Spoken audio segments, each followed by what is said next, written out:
With profound humble gratitude and love to all venerated enlightened masters, we bow to the Almighty in soulful gratefulness for gifting us with their holy blessed presence. May all beings be awakened by their divine grace. Part 2 of 4.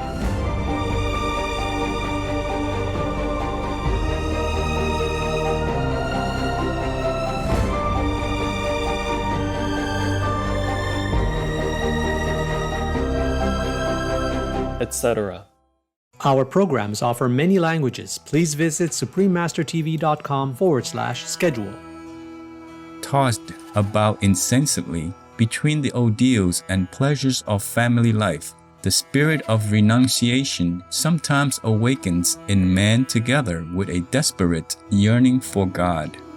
Please continue watching for more insightful wisdom from the beloved Hindu saint Sri Anandamayi, vegetarian. Non-vegan people can go far, far, far, far away from heaven.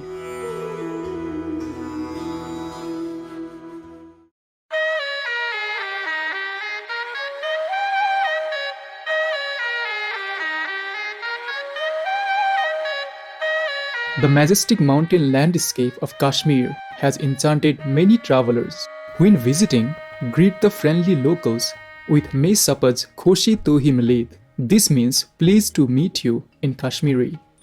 I am Harith. The peace-loving Kashmiri people value the importance of walking the path of virtue and support you on your quest for spiritual upliftment. May God guide all truth seekers along their journey.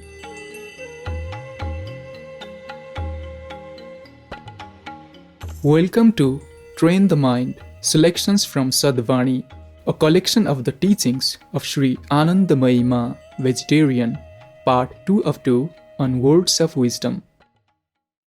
Sri Anandamayi Ma is a beloved Hindu saint who graced our planet from 1896 to 1982. She was born in the village of Keora in present-day Bangladesh. Her name, Anandamayi Ma, was given to her by her devotees and means joy-permeated mother in Sanskrit. She attained self-initiation at 26 years of age. Her saintly qualities have been widely recognized and have also been mentioned by Paramhansa Yogananda in his book Autobiography of a Yogi as follows.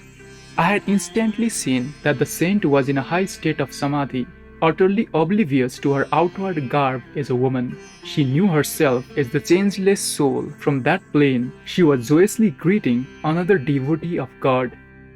She traveled throughout India and Bangladesh, teaching the importance of living a God-centered life.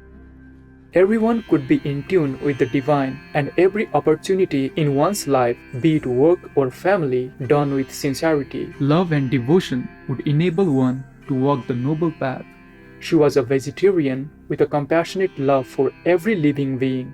Her acceptance of all faiths and backgrounds, along with her universal teachings of divine love and joy, has enabled countless people from different walks of life to benefit from her wisdom. Sri Anandamayi Ma was renowned for her realization of joyous self-sufficiency and ability to lovingly connect with people through her spontaneous discourses, kindly directed at the individual audience to enable greatest understanding. Let us continue sharing selections from the book Sadvani, a collection of the teachings of Sri Anandamayi Ma, recorded and translated by her devotees Bhaiji and Atmananda respectively, where the devoted saint challenges us to see opportunities in our daily life to practice spirituality. People who come to see me sometimes say, I hope my visit is to not putting you to any inconvenience. It is because they wish to keep apart from me that such questions come readily to their lips. Just ask yourself whether this sort of consideration enters your mind when you wish to see your father, mother, brother or sister. You feel at ease in their loving company, and even should your visit cause them some inconvenience, they will not notice it. If you understand that this body belongs to you all, such hesitation will not arise in your mind when you come to me. Wherever you go at any time, go with your whole heart and soul, and nobody will seem a stranger to you. Whenever you feel like it, come and see me. It is a great joy to see all of you who are manifestations of the one joy supreme. Since everything in this universe is the creation of the one great Father, all are kith or friends and kin.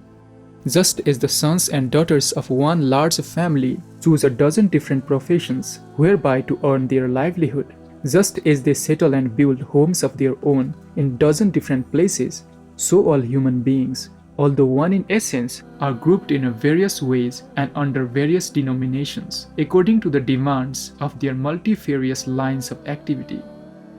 For the cure of the ailing body, many systems of medicine exist, such as allopathy, homeopathy, Ayurveda, and others.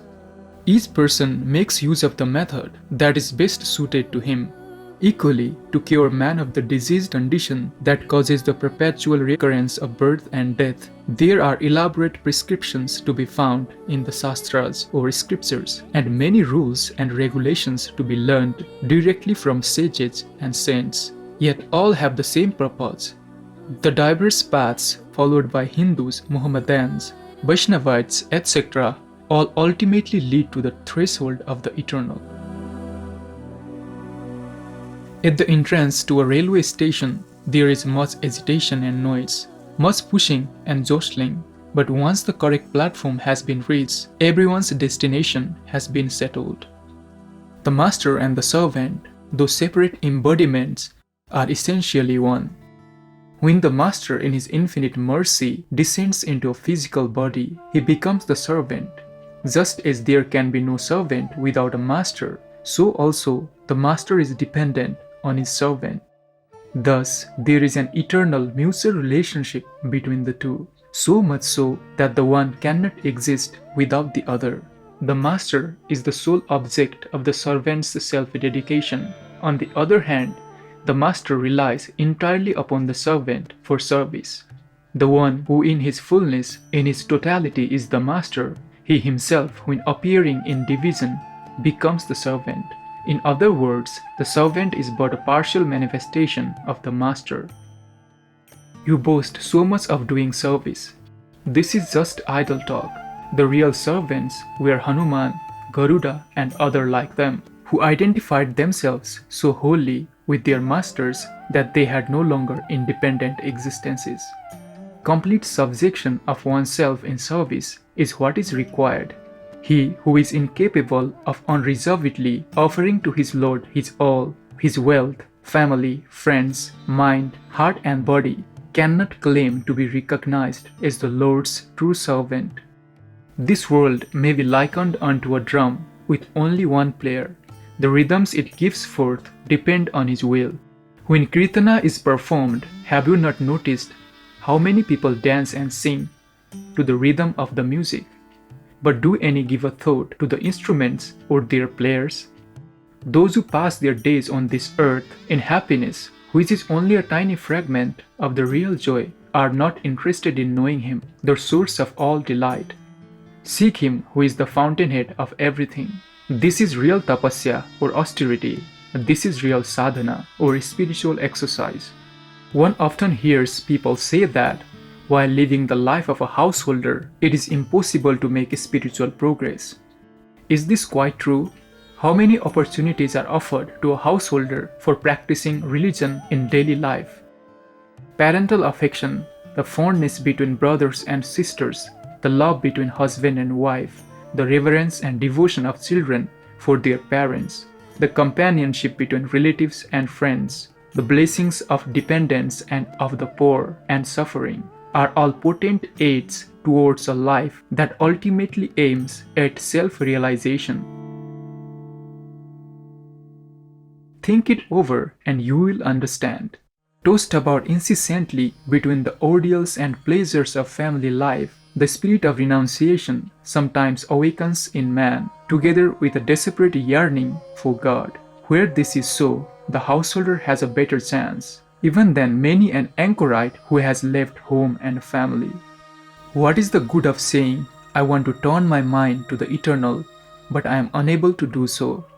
When anyone in your home has just an ordinary illness or disposition, no matter how preoccupied you may be, you at once consult a doctor and run here and there for remedies. Or if anything goes wrong with your worldly affairs, think of the amount of trouble you take to put it right.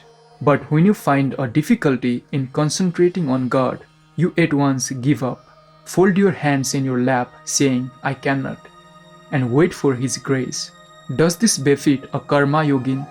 If once you rouse yourself to enthusiasm, you will be able to concentrate well enough. You spare no pains to make your body healthy, strong and beautiful. If you try equally hard to educate your mind, you will see how wholehearted, how fervent your aspiration grows. Merely to sit down and philosophize will not take you anywhere. It is necessary to apply theoretical knowledge in practice and to engage in sadhana. To be one-pointed in all you do will of itself teach you the secret of how the goal can be attained through action.